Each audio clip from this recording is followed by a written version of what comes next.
కుమార సంభవమును ఆదరించుతున్నటువంటి ప్రేక్షకులకందరికీ కూడా నమస్కారాలు. మరి ఈ కుమార సంభవంలో మరి అనేక వింతలు విశేషాలు ఇలాంటి వాటిలన్నిటినీ కూడా వివరంగా చెబుతూ ఉన్నాను. అందరూ కూడా ఈ సనాతన ధర్మానికి సంబంధించినటువంటివి అన్నమాట. వీటిని జాగ్రత్తగా వింటూ మరి ఇంకా కొంతమందిని వినేటట్లుగా చేస్తూ మరి చాలామంది మీరంతా కూడా సబ్స్క్రైబ్ చేసుకొని లైక్ కొట్టవలసిందిగా నేను అందరినీ కోరుచున్నాను. వాగర్థావివ సంపృక్తౌ వాగర్థ ప్రతిపత్తయే జగతః పితరౌ వందే పార్వతీ పరమేశ్వరౌ. మహాకవి రచించినటువంటి కుమార సంభవములోని ప్రథమ సర్గలో ఇంతవరకు మనము హిమవంతుణ్ణి వర్ణించుకున్నాం. అంటే హిమవంతుని వర్ణన మనం తెలుసుకున్నాం అన్నమాట. ఇప్పుడు ఆ హిమవంతుని యొక్క కుటుంబాన్ని గూర్చి మనం తెలుసుకోబోతున్నాం అన్నమాట. కథలోకి ఇప్పుడే మనం ప్రవేశిస్తూ ఉన్నాం. సమానసీం మేరు శకః పితॄణాం కన్యాం కులస్య స్థితయే స్థితిజ్ఞః మేనాం మునీనామపి మాననీయాం ఆత్మానురూపాం విధినోపయేమే. ఆ హిమవంతుడు మేనా అనే కన్యను వివాహమాడాడు అని చెప్తూ ఉన్నాడు అన్నమాట. ఆ హిమవంతుడు ఎలాంటి వాడంటే మేరుసకః, మేరు పర్వతానికి మంచి మిత్రుడన్నమాట. స్థితిజ్ఞ, తన యొక్క మర్యాదను బాగుగా తెలిసినటువంటి వాడు అయినటువంటి అతడు పితॄణాం మానసీం కన్యాం అంటున్నాడు. పితృదేవతల యొక్క మనస్సు నుండి పుట్టినటువంటి మేనా అనే కన్యను మరి పెళ్లి చేసుకున్నాడనమాట. విధినోపయోమే, ఆత్మానురూపం విధినోపయోమే. తనకు సాటి అయినటువంటి అన్ని విధాలుగా తనతో మరి ఈడు జోడు కలిగినటువంటి ఆమెను విధినోపయేమే, శాస్త్ర ప్రకారము పెళ్లి చేసుకున్నాడు అన్నమాట. ఇంకా మేనా ఎలాంటిదంటే మునీనామపి మాననీయాం అన్నమాట. ఆమెదో అడపాదడప స్త్రీ కాదు, మునీనామపి మాననీయాం, మునీశ్వరులకు కూడా గౌరవించదగినటువంటిదట ఆవిడ. అలాంటి ఆమెను వివాహం చేసుకున్నాడు. దేనికోసం చేసుకున్నాడు?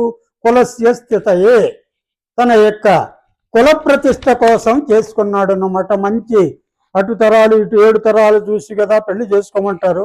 ఆ విధంగా ఆమె యొక్క స్థితిగతులనంతా కూడా తెలుసుకొని తనకు ఏమైతే బాగుంటుందనే ఉద్దేశంతో ఆ హిమవంతుడు ఆ మేనా అనే కన్యను వివాహం చేసుకున్నాడు.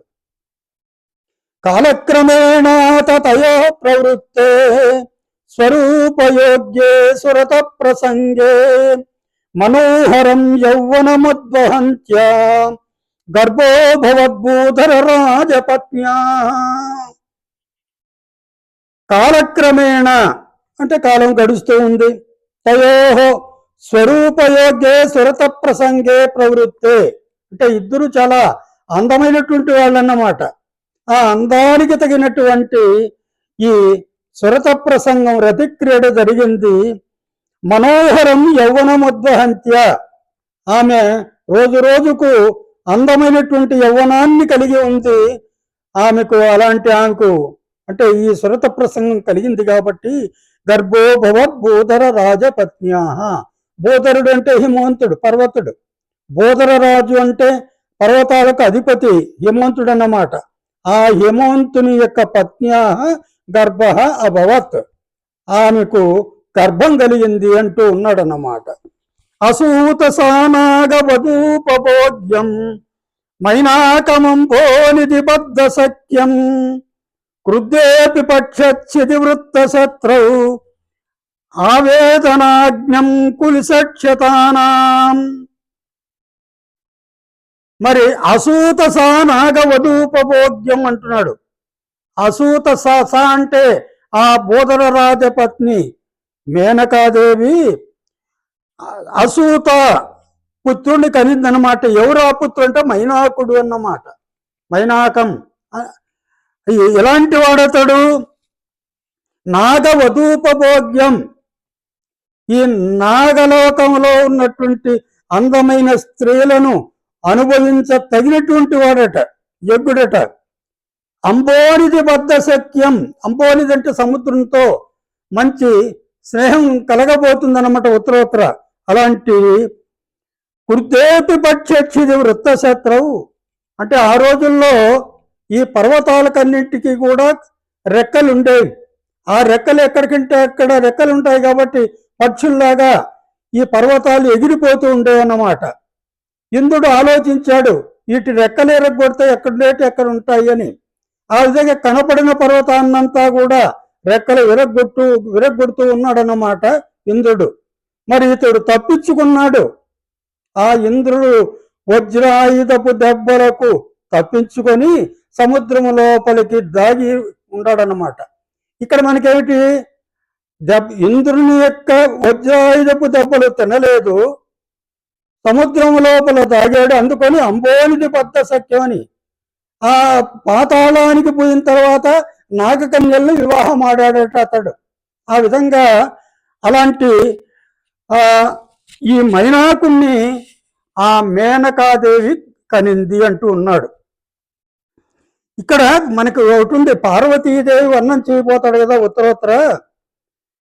మరి ఈ పార్వతీదేవి వర్ణం చెప్పవచ్చు, కానీ మైనాకుని వర్ణంతో పనేముంది అని.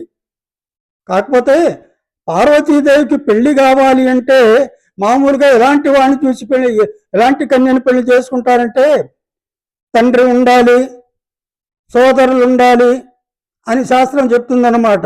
ఏమని చెప్తుంది? పితానజ్ఞాయతే యస్యాహ,